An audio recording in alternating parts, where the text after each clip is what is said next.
নমস্কার বন্ধুরা, গল্প পোকাতে তোমাদের সকলকে স্বাগত জানাই।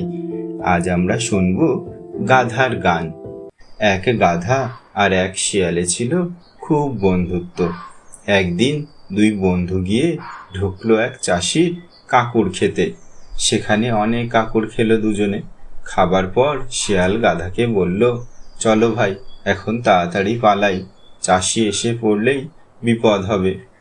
গাধা বলল, ভাই, পেট ভরে খেলে আমার গান গাইতে ইচ্ছা করে, আমি এখন গান গাইব। শিয়াল দেখল এ তো মহাবিপদ। গাধার ডাক কানে গেলেই চাষি দৌড়ে আসবে আর তাদের দেবে পিটুনি। তাই শিয়াল তাকে গান গাইতে নিষেধ করল। গাধা কিছুতেই শুনবে না, উল্টে শিয়ালকে বলল যে গর্দভ রাগিনী হচ্ছে সেরা রাগিনী। শিয়াল তখন নিজেকে বাঁচানোর জন্য গাধাকে বলল, ভাই, তুমি গান শুরু করো, আমি বাইরে গিয়ে পাহারা দিই। এই বলে শিয়াল বাইরে গেল আর গাধাও বিকট সুরে গান ধরল। গাধার ডাক কানে যেতেই চাষি ছুটে এলো মোটা লাঠি নিয়ে।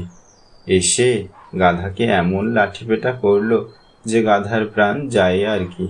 চাষি চলে যাবার পর শিয়াল এসে তার বন্ধুর দুর্দশা দেখে তাকে বলল, আমার কথা শুনলে তোমার এমন দুর্দশা হতো না। তো ছোট্ট বন্ধুরা, এই গল্প থেকে আমরা কি শিখলাম? অহংকার পতনের মূল।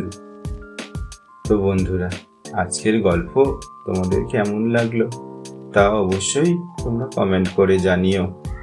আর ভালো লাগলে একটা লাইক করে দিও। আর এমন মজার মজার গল্প শুনতে আমাদের চ্যানেলটিকে সাবস্ক্রাইব করে আমাদের পাশে থেকো। টাটা।